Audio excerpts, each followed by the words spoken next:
Hi everyone, welcome back. चलो, unit number 3 का PYQ करने वाले हैं, मोस्ट रिसेंट वाला। अगर आप जून 2026 के लिए प्रिपेयर कर रहे हो या फॉर दैट मैटर आने वाले अटेम्प्ट्स के लिए प्रिपेयर कर रहे हो तो आपको पीवाईक्यूज करने ही पड़ेंगे। तो दिस इज़ अ पीवाईक्यू जो कि दिसंबर 2025 का है। ठीक है, शुरुआत करते हैं यूनिट नंबर 3 की। यूनिट नंबर 3 हमारा है business economics. I hope so कि आपकी प्रिपरेशन बहुत अच्छी चल रही होगी एंड पीवाईक्यूज आर मस्ट, उससे आपको करना ही पड़ता है। सिलेबस कवर करो या फिर फॉर दैट मैटर आप ना रिवर्स इंजीनियरिंग का भी कोशिश इस्तेमाल कर सकते हो, विच मीन्स कि आप पहले ना पीवाईक्यूज को एनालाइज किया करो, उसके बाद you can cover your syllabus and then दोबारा से do PYQs and then take your mock tests. ठीक है, चलो शुरुआत करते हैं विदाउट एनी डिले। सबसे पहला question, under which of the following a firm well publicised changes in price. एक ऐसी फर्म है जो कि वेल पब्लिसाइज्ड है, मतलब जानी मानी फर्म है ना, एक्सपीरियंस्ड फर्म है, तो इसको हम बोल सकते हैं a firm which is very experienced. ठीक है, चेंज करती है प्राइस को and price changes are generally followed by the rival firms. इस पर्टिकुलर फर्म ने प्राइस को चेंज किया जो कि एक्सपीरियंस्ड फर्म थी, जिसने एनालिसिस करके बहुत अच्छे से प्राइस को चेंज किया। राइवल फर्म्स ने इस पर्टिकुलर फर्म को फॉलो किया। This kind of price leadership may not necessarily come from the largest firm in the industry. मतलब ये इन्होंने एडिशनल इन्फॉर्मेशन भी प्रोवाइड करवा दी है कि भाई ये वो वाली फर्म नहीं है जो एक लार्जेस्ट फर्म है इंडस्ट्री के अंदर, ये वो वाली फर्म नहीं है। ठीक है, ये एडिशनल इन्फॉर्मेशन इन्होंने प्रोवाइड करवा दी है। तो अगर आप यूनिट नंबर 3 के अंदर ओलिगोपोली अगर आपने पढ़ा है, ओलिगोपोली बहुत अच्छे से अगर आपने पढ़ा है, उसके अंदर दो मॉडल्स होते हैं, नॉन कोल्यूसिव कोल्यूसिव या नॉन कोल्यूजन वाला, और एक होता है कोल्यूसिव मॉडल। कोल्यूसिव मॉडल के अंदर एक है हमारे पास प्राइस लीडरशिप मॉडल बोल लो। इसके अंदर भी 3 होते हैं। एक होता है लो कॉस्ट फर्म, जो भाई बहुत सस्ता पड़ रहा है जिसको माल बनाना, तो वो कम प्राइस ही रखेगी और बाकी सारी फर्म को ना चाहते हुए भी लो प्राइस रखना पड़ेगा। एक होती है डोमिनेंट फर्म यानी कि ये वाली फर्म जो यहाँ पर इन्होंने बोला है largest firm of the industry. इन्होंने क्लियरली मेंशन कर दिया है कि भाई ये वो वाली फर्म नहीं है जो कि लार्जेस्ट फर्म हो इंडस्ट्री के अंदर, वो नहीं है ये। तो एक ये वो होती है। और लास्ट है आपका बैरोमेट्रिक वाला वो वाली फर्म है जो कि एक एक्सपीरियंस्ड फर्म होती है, जो एनालाइज बहुत अच्छे से करती है चीज़ों को। तो yes, this question is talking about barometric price leadership. Easy था ना, तीनों मैंने आपकी डन करवा दिया। Let's go. Arrange the following in descending order on the basis of number of sellers in the market. एक और चीज़ मैं ऊपर बताना चाहूँगा, प्राइस लीडरशिप मॉडल पता है कौन से मॉडल है? ये कोल्यूसिव मॉडल है, बट एज सच यहाँ पे कोई फॉर्मल एग्रीमेंट नहीं होता, तो इसे हम बोलते हैं टैसिट एग्रीमेंट या टैसिट कोल्यूशन। ये भी आपको ध्यान में रखना है क्योंकि ये वर्ड आपके एग्जाम में पूछा जा सकता है, मतलब इससे आते हैं सवाल, पीवाईक्यूज में देखने को मिलेगा आपको ये वाला वर्ड। तो tacit collusion is basically no formal agreement between the firms. तो वहाँ पे म्यूचुअल अंडरस्टैंडिंग के साथ हर एक फर्म एक दूसरे का एक दूसरे की तरह चल रही है। Getting my point? Easy. Let's move on. Arrange the following in descending order. Descending order का मतलब है बड़ा फिर छोटा छोटा छोटा। ठीक है, on the basis of number of sellers, यानी कि सबसे ज़्यादा सेलर यहाँ पर है, सबसे ज़्यादा सेलर यहाँ पर है, सबसे ज़्यादा सेलर यहाँ, मतलब उससे कम यहाँ पर है, उससे कम यहाँ पर है, उससे कम यहाँ पर है, ऐसे करके आपको आगे बढ़ना है। तो सबसे ज़्यादा कहाँ पर है? परफेक्ट कंपटीशन में, उसके बाद मोनोपोलिस्टिक कंपटीशन के अंदर, then few sellers are here, then 2 sellers यहाँ पर है, तो DCBA होगा। DCBA is the right option, first option is the right option. कितना ईजी था, आगे बढ़ेंगे। Identify the correct equation of Cobb Douglas production function. Cobb Douglas production function एक होमोजीनियस प्रोडक्शन फंक्शन है जिसके अंदर अल्फा और बीटा आउटपुट इलास्टिसिटीज बताता है। तो यहाँ पे output is a function of, हमें पता है इनपुट का फंक्शन होता है आउटपुट, यानी कि इनपुट्स के अंदर कोई भी चेंज आए तो हमारे आउटपुट के अंदर चेंज आता है। इसी चीज़ को कॉप डॉगलेस ने कैसे लिखा था? ए इनटू होगा यहाँ पे, इनटू, यानी कि ए के आगे कुछ मत लगाओ, लेबर की अल्फा आउटपुट इलास्टिसिटी है, के की बीटा आउटपुट इलास्टिसिटी है। Now A is what? A is total factor productivity which is assumed to be constant. Total factor productivity कहलाता है A, which is assumed to be constant. L क्या है, labour है, K क्या है, capital है। What is alpha now, alpha is the output elasticity of labour.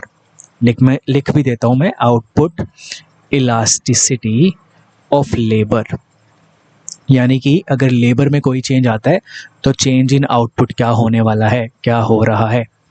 This is the elasticity, output elasticity of labour. Similarly capital की जो output elasticity है वो बीटा है, यानी कि beta can be represented by change in, यहाँ पे capital होगा और इसके बदले में या इसके करके आउटपुट के अंदर क्या चेंज आया है। देखो कितना बेसिक है, इजी। तो मैंने देखा था इस क्वेश्चन के अंदर बच्चों ने ये टिक बड़ा किया है, तो ध्यान से चला करो, second option is the right option. इसलिए मैं बोलता हूँ in examination hall you have to focus on the question जो आपके स्क्रीन के ऊपर है, जो आपके सामने है, और टेंशन नहीं लेनी है, अपना पूरा फोकस एक क्वेश्चन पे रखो, सबसे पहले वाले मतलब सामने वाले क्वेश्चन पे रखो, क्योंकि ये सिली मिस्टेक है यार, ऐसे ऐसी चीज़ आएंगी और इसमें तुम गलत करोगे तो गलत है, क्योंकि ये चीज़ें मैंने तुम्हें लेक्चर्स के अंदर ना बहुत अच्छे से समझाई हुई हैं। तो मैं ये चाहता नहीं हूँ कि मेरे बच्चे ये छोटी मोटी सिली मिस्टेक्स करें, ठीक है। ये सिली मिस्टेक्स भारी पड़ जाती है। मैंने देखा है कई बच्चों का 14 मार्क्स से रह गया भाई, कई बच्चों का 10 मार्क्स से रह गया, कई बच्चों का 2 मार्क्स से रह गया। तो यही छोटी मोटी गलतियाँ अपने को JRF से पीछे कर देती है, वही नहीं करना अपने को, ठीक है ना। You have to be aware, पूरा चौकन्ने होकर बैठो। Suppose a production function is given as this, ये एक अच्छा क्वेश्चन है, एक टेढ़ा क्वेश्चन है, इसको समझना कि कैसे इसका सही आंसर होगा। देखो बोल रहा है कि प्रोडक्शन फंक्शन हमें गिवन है इस तरीके से, which law of production is revealed by this production function. मतलब ये बोल रहा है कि ये जो प्रोडक्शन फंक्शन है ना, ये अपने को कौन सा लॉ बता रहा है यार। तो डायरेक्टली इसका आंसर करना is quite difficult in nature, है ना, डिफिकल्ट है भाई, नहीं बता सकते अपन, तो कुछ ना कुछ तरकीब लगानी पड़ती है ऐसे क्वेश्चन के अंदर। प्रोडक्शन फंक्शन है, basically it is what, it is total product. Total product किसके बराबर है, -L³ plus 5L² plus 10L। ध्यान रखो प्रोडक्शन फंक्शन क्या होता है, ये बताता है relationship between, technical relationship between what, input and output, ठीक है। टेक्निकल रिलेशनशिप है किसके बीच का, इनपुट एंड आउटपुट के बीच का, यानी कि output is a function of input, ये बताता है कौन, प्रोडक्शन फंक्शन। ये चीज़ को आपको ध्यान में रखना है। छोटे वाले में, छोटा यानी कि शॉर्ट रन वाले में क्या होता था, शॉर्ट पीरियड के अंदर वी हैव 2 प्रोडक्ट्स या फिर बोल लो 2 फैक्टर्स, ये होता है fix factor and this is the variable factor. Fix factor fix रहता है, वेरिएबल फैक्टर को चेंज करके ही हमारा आउटपुट के अंदर चेंज आता है। लेकिन जब हम वेरिएबल फैक्टर को चेंज करते हैं, बेसिकली उससे मिलता हुआ आउटपुट जो होता है, यानी कि जिसे हम MP बोलते हैं, मार्जिनल प्रोडक्ट बोलते हैं, यानी कि if we employ one more या one additional unit of variable factor, और वहाँ से जो भी हमें आउटपुट मिलता है उससे हम मार्जिनल प्रोडक्ट बोलते हैं। तो जैसे जैसे हम वेरिएबल प्रोडक्ट को लगाते जाते थे, क्या होता था बताओ मुझे, शॉर्ट रन के अंदर MP बढ़ता था, एक समय पर आकर हाईएस्ट लेवल पर है, उसके बाद गिरने लगता था एंड देन नेगेटिव हो जाता था, याद है ना। And this is the AP, ये AP है, this is MP। Short run के अंदर ये सिनेरियो होता था, ठीक है, ये आपको ध्यान में रखना है। ये मैं क्यों बता रहा हूँ अभी आगे चल के पता चलेगा। देखो PP का फंक्शन हमें गिवन है, प्रोडक्शन फंक्शन हमें गिवन है, ये जो चीज़ है ना, ये रिप्रेजेंट क्या करती है, ये आपको समझना है। ये रिप्रेजेंट करती है if we imply or if we add one more unit, additional unit of variable factor with the fixed factor, तो उससे मिलता हुआ जो MP है ना वो गिरने लगेगा। ये चीज़ डिपिक्ट करती है, गेटिंग माय पॉइंट। तो डायरेक्टली यहाँ से आंसर आ सकता था कि भाई लॉ ऑफ डिमिनिशिंग रिटर्न्स को ये बता रहा है, इजी। लेकिन इसको समझने के लिए we have to convert the TP into MP, because MP की ही तो चालों से हमें पता चलेगा कि भाई सही आंसर क्या है, मतलब डिमिनिशिंग रिटर्न है, इंक्रीजिंग रिटर्न है ना। TP को यूज़ नहीं कर रहे अपन यहाँ पे अभी, we have to see for MP। तो MP निकालेंगे, क्या करना है, बिजनेस मैथमेटिक्स कभी पढ़ी होगी ज़िंदगी के अंदर, तो इसका मतलब है TP को डिफरेंशिएट करना है, गेटिंग माई पॉइंट। यानी कि Q और ये वाला जो अपना होता था ना, P होता था, नीचे क्या होता था जो भी है, तो इसको आप डिफरेंशिएट करो, डिफरेंशिएट करोगे तो -3L² प्लस 10L प्लस 10, ये बन गया। This is the MP basically. ये तुम्हारा क्या है, ये MP है, यही है बिजनेस मैथमेटिक्स, छोटे वाला यही होता है भाई, बेसिक वाला है ये, ज़्यादा डीप डाउन नहीं जाना बिजनेस मैथमेटिक्स के अंदर, बट इतना तो तुम्हें आना चाहिए, ठीक है। इतना डन हुआ। नाउ MP तुम्हारे पास ये आ गया, दिस इज MP और व्हाट, दिस इज MP ना, हाँ ये एम पी है, हाँ ये एम पी है। डन, इतना डन हुआ। इसके बाद देखो आपको क्या करना है, आपको एम पी हमारे पास ये आ गया और -3, यस ये आपको देखना है। अगेन क्या शो कर रहा है, ये क्या डिपिक्ट कर रहा है कि अगर आप लेबर को बढ़ाओगे ना, आप एल को बढ़ाओगे, लेबर को बढ़ाओगे, तो आपका आउटपुट कम होगा, मतलब बेसिकली एडिशनल यूनिट आपको एमपी कम देने लगेगी। तो आपका यहाँ पे भी डायरेक्ट आंसर आने वाला है कि लॉ ऑफ डिमिनिशिंग रिटर्न्स को ये बता रहा है। ठीक है, और इसको इलेबोरेट करके अगर हम देखें तो मैंने नीचे एक्सप्लेनेशन दे रखी है, वहाँ पर भी जा सकते हैं। आओ ये वाला, ये रहा, हम यहाँ तक पहुँच गए थे। ठीक है, इससे ऊपर चलेंगे एक बारी। हाँ ये था टीपी वाला, ये टीपी था टोटल प्रोडक्ट, और ये हमने एमपी निकाला डिफरेंशिएट करके, एमपी निकल गया था। अब इसके बाद ना सेकंड डेरिवेटिव निकालो, कैलकुलेट दी सेकंड डेरिवेटिव, इसी का ही सेकंड डेरिवेटिव, मतलब इसी को ही दोबारा से डेरिवेट करो। तो इसको जब आप करोगे तो क्या आएगा, 3 हट जाएगा, 6l माइनस 6l प्लस में l, l आएगा, क्या आएगा 10 आएगा, सॉरी 10 प्लस 0, यानी कि ये आ गया आपके पास सेकंड डेरिवेटिव। अब मुझे बताओ ये क्या शो कर रहा है। अगर आप लेबर को मान के चलो, लेबर है 1, फिर लेबर हुई 2, फिर लेबर हुई 3, है ना, ये मान के चलना है, अपने को एज्यूम करना है। 1 पे बताओ क्या आएगा, 1 पे क्या आया, 1 पे आया अपने पास 4, पॉजिटिव है, ठीक है। 2 पे क्या आएगा, -12 प्लस 10 क्या आया, -2 आया। 3 पे क्या आएगा, -18 प्लस 10 क्या आया, -8। तो आप देख पा रहे हो अपना जो एमपी है वो गिरने लग रहा है, नीचे जा रहा है। As we increase the labour unit, अपना जो एमपी है वो गिरने लग रहा है। That means it is showing us what, decreasing returns to factor, diminishing returns जिसे बोलते हैं। इजी, तो the answer is what, diminishing returns. थोड़ा सा टेक्निकल था, लेकिन अगर तुम्हें ये समझ में आ गया तो बहुत अच्छी बात है, कॉन्ग्रेचुलेशंस। ठीक है, डन हुआ, क्योंकि ये ना काफ़ी बच्चे नहीं कर पाएंगे। तो ऐसे क्वेश्चन को ढूंढो जो जिस पे बच्चे अटके और तुम कर पाओ, वहाँ पे हमें एक कंपेटिटिव एडवांटेज होगी, है ना। कंपेटिटिव एडवांटेज से कौन याद आया, जल्दी से कमेंट सेक्शन में बताओ। आगे बढ़ेंगे। Which of the followings are the properties of indifference curve, बड़ा पूछा जाता है ये प्रॉपर्टीज ऑफ इंडिफरेंस कर्व, है ना। इजी में काउंट करूंगा मैं इसको। Indifference curve slopes downward to right, absolutely right, ऐसे करके जाता है। ये कनकेव नहीं होता, कन्वेक्स होता है। C is correct, A is correct. Concave कब होगा, increasing marginal rate of substitution के अंदर, ये होता है diminishing marginal rate of substitution के अंदर। तो generally it is convex to origin, ठीक है।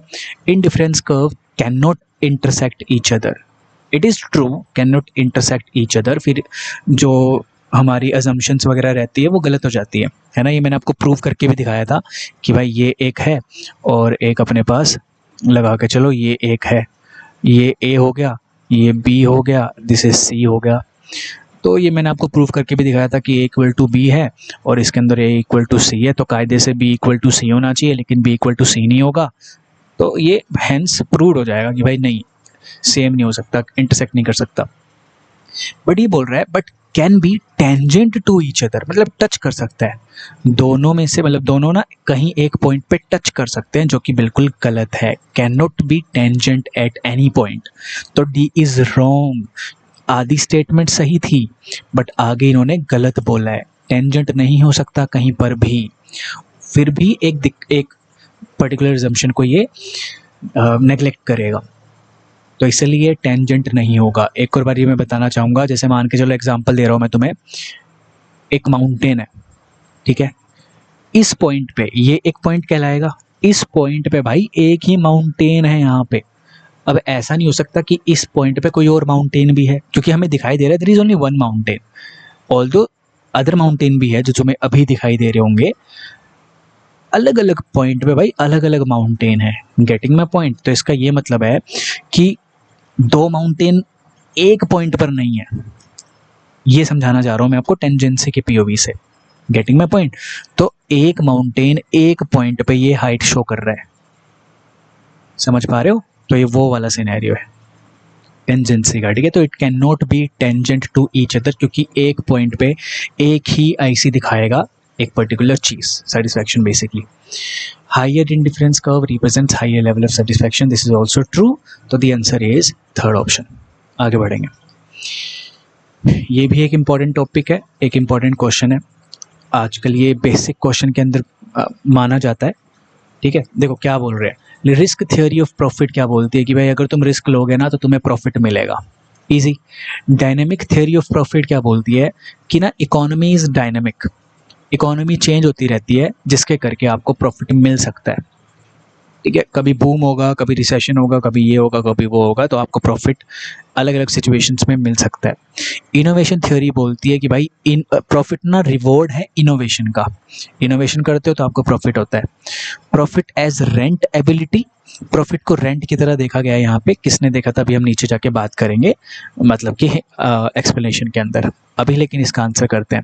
इनोवेशन का सभी लोग जानते होंगे, स्कम्प्टर, स्कम्पीटर बोल लो, ठीक है, लेकिन सी का ना फर्स्ट सभी में दिया है क्योंकि सभी को पता था, एग्जामिनर को पता था कि भाई सभी को पता होगा इनोवेशन थ्योरी का, क्योंकि मेनली यही चलती है, तो सी का फर्स्ट दिया हुआ है, कोई बेनिफिट नहीं हुआ।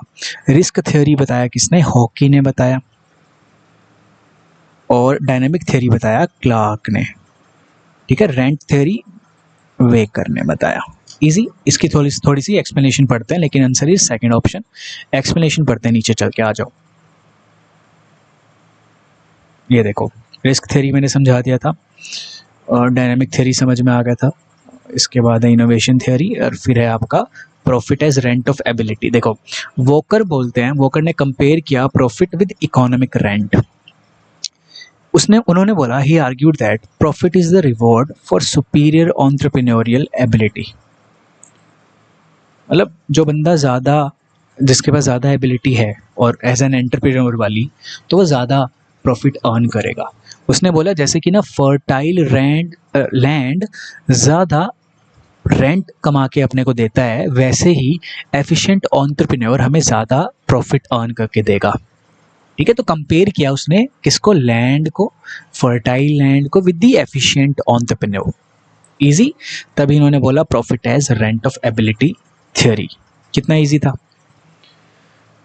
डन। तो प्रॉफिट वाली जो थ्योरीज है, शायद से मैंने आपको लेक्चर्स में नहीं करवाई है, इसको आपको ऐसे ही कवर करना है, PYQs के थ्रू कवर करना है, तो इसको प्लीज़ नोट डाउन कर लेना अपने यूनिट नंबर 3 के नोट्स के अंदर। ठीक है, डन होता है मेरी तरफ से ये। आगे बढ़ेंगे, which of the following is not valid for ordinal school of consumer preferences. Basically indifference curve वाला चैप्टर की बात कर रहे हैं। Ordinal school of consumer preferences में क्या होता था कि हम सेटिस्फैक्शन को नंबर्स के अंदर काउंट नहीं कर सकते, हम नहीं बोल सकते कि भाई ज़्यादा या कम है, मतलब ऐसा कि 4 है या 5 यूटिल की है, वो कार्डिनल में होता था। ऑर्डिनल में क्या होता है कि भाई हम रैंक कर सकते हैं एट बेस्ट या ऑर्डर कर सकते हैं एट बेस्ट। ठीक है, तो ये बोलता है कि विच of the following is not valid for ordinal school of consumer preference. Consumer preferences can be plotted on an indifference curve, that is true. तो नॉट वैलिड अपने को चाहिए, पर ये तो ट्रू है। Ranking of utility is important, yes हम rank करते हैं इसके अंदर। Magnitude of utility is important, magnitude इसने बोल दिया, यानी कि ये बोल रहा है कि how much satisfaction is coming, how much satisfaction is coming, यानी कि हम देख रहे हैं कि भाई यहाँ पे आ रहा है 10 यूटिल का या 12 यूटिल का, तो ये काइंड ऑफ जा रहा है कहाँ पे, मेजरमेंट की ओर जा रहा है। तो मेजरमेंट अपन नहीं कर सकते, वो कार्डिनल में कर सकते थे। तो magnitude of utility is not important in ordinal school of thought. Third option is not valid, that is why it is true option. ठीक है, utility is not additive, yes ordinal के अंदर ऐड नहीं कर सकते अपन यूटिलिटी को, है ना, वो कार्डिनल में जनरली हुआ करता था।